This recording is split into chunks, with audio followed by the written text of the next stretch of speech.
So the first thing that I'm gonna say, and the thing that has helped me the most, is keeping my instruments around me. This is a portion of my room. I have two other instruments that you can't see. I have a guitar and I have a violin around. When you have the thing that you want to work on in your space, it acts as a reminder for you to just pick it up and use it. I remember, this is a separate kind of subject, but for a while I wasn't able to do any kind of pull-ups, and I really didn't like that. So I got a pull-up bar, and I watched a video and it said to keep the pull-up bar somewhere ready that you can use it. I put it right at the opening of my room door. Every time I would see it, I'd be like, okay, let me do a pull-up. Probably in like a week or 2 weeks, I could do 5 to 10 pull-ups, something that I couldn't do before. That same principle, I've noticed looking back, also applies. I have a very musical family, so there's always been music or instruments around, which is definitely to my benefit. Of course, not everybody has that blessing, but still, if you have your own room, definitely keep your instrument out and open. Make sure it doesn't get damaged. Don't leave it somewhere where like it's behind the door and somebody opens up your door and then your thing gets damaged. Definitely don't want to do that. If it's a keyboard, keep it out and open. Always plugged in, don't unplug it for any reason, and you'll definitely see your number of interactions with it increase just by it being there and being able to be used in your space. So that's the first tip that I have for starting on an instrument and continuing with it. The second thing, don't force it / have fun. I'm gonna go more in depth in on this in a future video, but when I would try to force myself to play, I would do it, but I would always kind of be withdrawn from the instrument and the music in that practice session. This is a separate video topic as well. But when you practice, you want to be there in the moment and present. You don't want to be thinking about anything else. You don't want to be falling asleep. You want to be there in the moment. And so if you're constantly having to force yourself to practice, then you're either working on the wrong song. If you are a beginner, you don't want to force it. You want to keep it very natural and loose. And you want to enjoy it. Music is supposed to be fun. People who are very snooty and uptight have made it something that's not so fun. And so, once again, it's your responsibility to keep it as fun and enjoyable as possible. And one sure way that you can do that is not force it. Take your time and learn the songs that you want to learn. I've said this recently in my last video, but it's a very important point because a lot of people just force themselves through learning songs. Have fun. That's my next tip. This is very similar to the last, but it's follow your creative passion. Used to play when I was younger, and I would play for many years. I'm the most skilled and experienced on the violin. Piano, guitar, I can play them, but violin is just, I've spent a lot more time on the violin. With that, I also put the violin down for a period of time, and when that was taking place, I went to piano and guitar. I had the desire to get into these instruments, and once again, I had the desire to put down my violin for a time. It was kind of natural, right? It wasn't anything forced where I was like, okay, for 30 days, I'm gonna play the piano, which those kind of challenges are not bad. But it wasn't anything kind of rigid and forced. It was just naturally, I want to try out this piano song. I want to learn this song that I'm listening to on piano. And it was very natural and loose and fun. And this kind of evolved over time into me writing one of my songs on piano. I was learning like Bruno Mars songs. I was learning When I Was Your Man, Talking to the Moon. Around that time as well as learning a Childish Gambino song on piano. Because I was trying to understand chords. Up until that point, I didn't really know how chords and harmonies worked. I could hear them, I knew what they sounded like, but I didn't know what was involved in them. And from learning those songs that I wanted to learn, this is a very important piece. From learning those songs that I wanted to learn, I learned a lot about theory. So it's not always, you have to sit down and keep it rigid, where you have to look at the notes and boom, boom, boom. Just learning the songs that I wanted to learn, I was able to learn some about theory. Continuing on that path of following my passion, whether it was with guitar and writing songs on guitar, or learning some of my favorite songs on piano, it was not something where somebody else outside was forcing me to practice or play. I wasn't forcing myself to practice or play. Once again, it was very natural. In following this passion, I began writing a piano song. Right? And it wasn't even, when I say writing a piano song, it wasn't something intentional. It was something where I was just playing around on piano, rearranging my fingers, trying out different notes, and just having fun experimenting. And I found a nice chord, and I found another nice chord that was similar to it, but sounded a little bit different. And from these two chords, I wrote out an entire song. Fast forward 2 years later, the song has been played all over the country. I'm in the US, for those wondering. And it's been a song that other people find enjoyable too. This is a song that does not have a whole lot of technical coolness. It does not have all of the pizzazz of somebody who's been playing for 20 years or who has been composing for a long time. It's a very simple song. At the time, and even now, I don't have the most advanced, magical understanding of music theory. All I did to get and produce a song that is becoming more and more favored by people and has thousands of views online already without it being out yet, which is crazy. All I did was just follow my creative passion.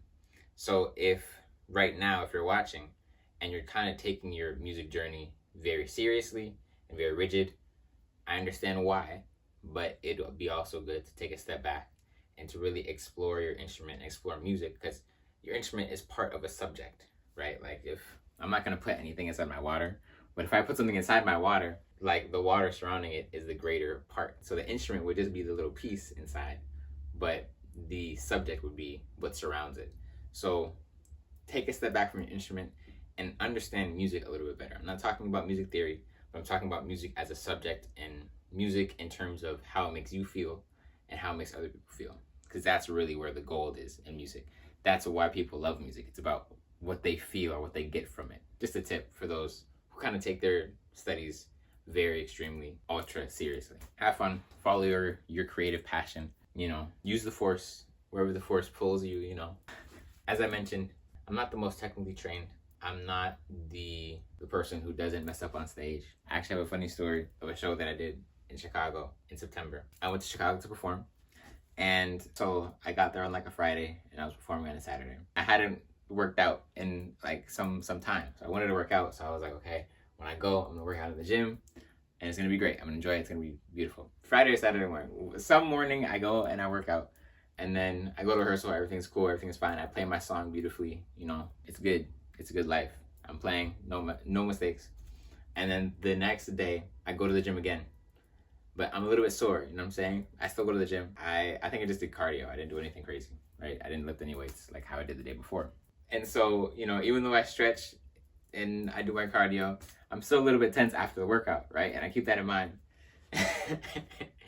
And so later in the evening when the show was taking place, I was still tense.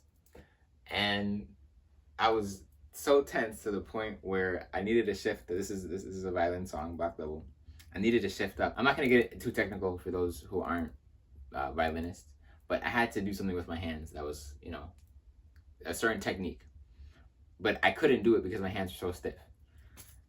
So that just goes to show you how much experience I have when it comes to performing. I didn't know. And for those watching, if you have a performance coming up, don't work out. Just save that for after the performance so you can stay fluid and loose. It's an interesting life that we live when we have multiple hobbies and stuff.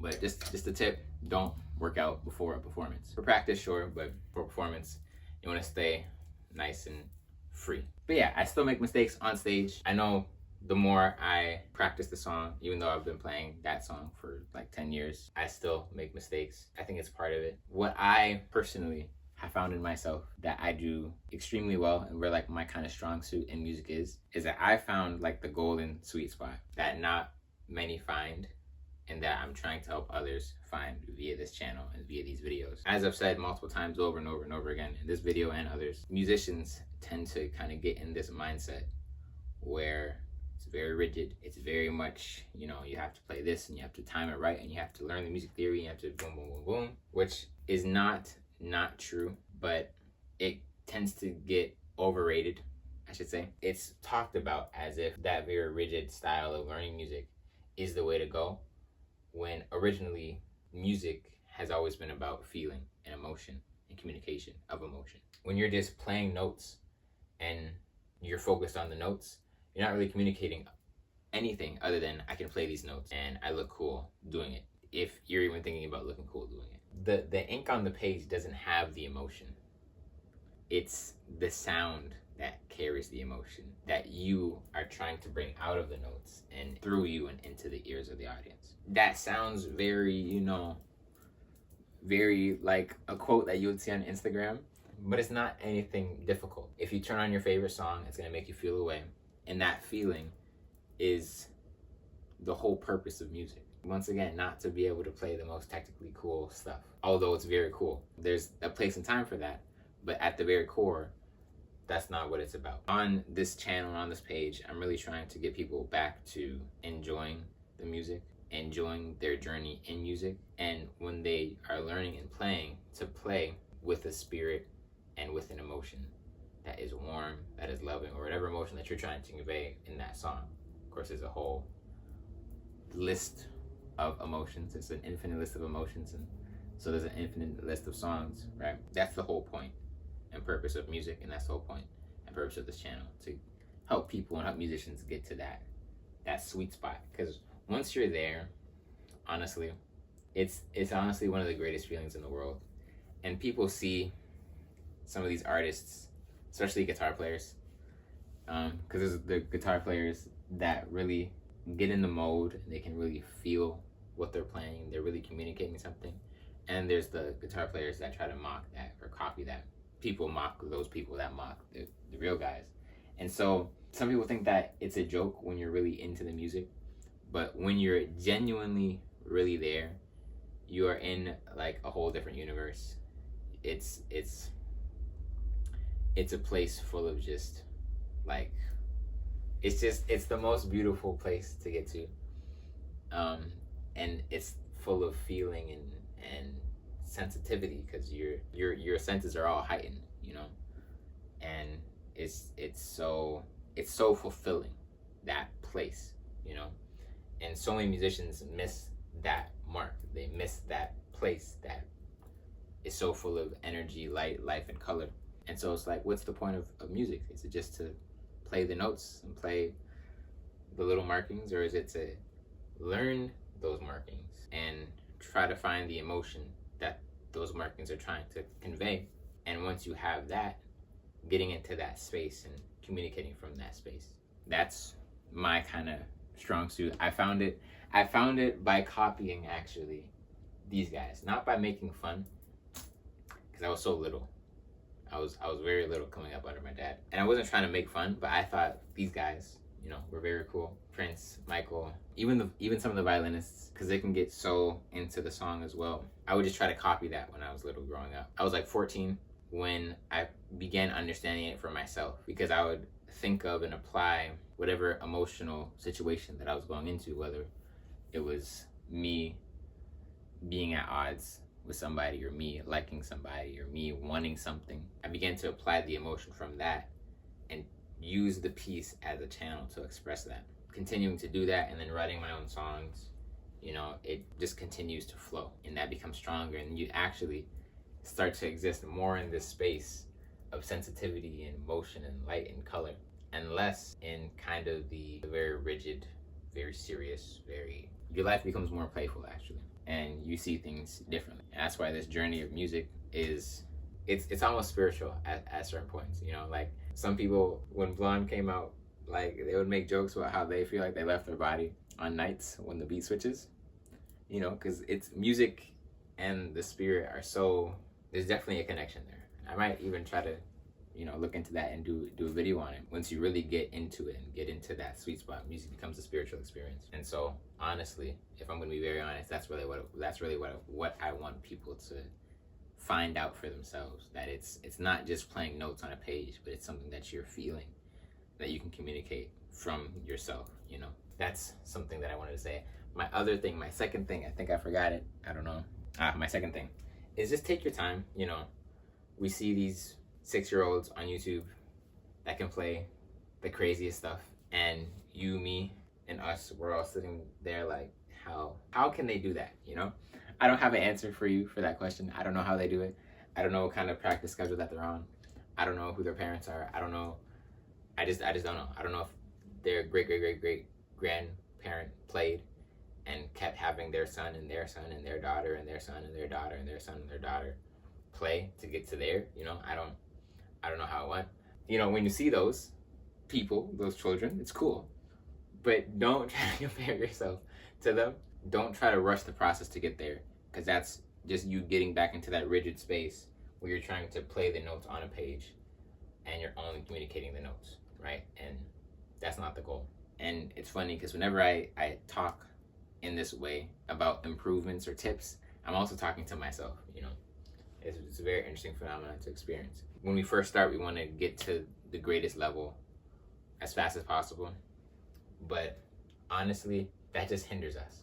That is one of the reasons, the main reasons why we actually don't stick with an instrument or don't stick with working out or whatever the case. It's very interesting that this is coming out around New Year's. It's more so that when we try to do something and try to speed it up and get it done as fast as possible, or get to a certain goal or level or degree as fast as possible, it becomes something so rigid and something so closed-minded and something so monotoned in one note, which is death, literally.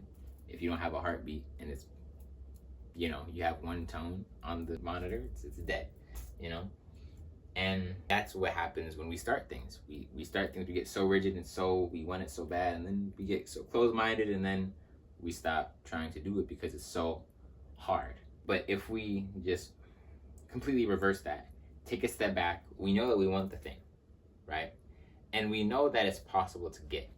It's not something where only other people can do the thing that you want to do. It's not something where, only I can play music, and it's because I'm so cool and so unique that only I can do it and nobody else can do it. That's not the case. Anybody can play music. Anybody can cook ratatouille. Anybody can get a six-pack and whatever the case. Anybody can do anything. Human beings can do anything that they want. But when we make it so rigid and so, we need to get it in a certain amount of time, that's when it becomes impossible. So to make it possible, to make it attainable, take a step back. If you want to learn a song, and this is, I had a student like this. So he wanted to learn guitar so he could play the guitar before he proposed to his girlfriend. Because he wanted to get to be able to play the guitar so bad. That's all that he thought about.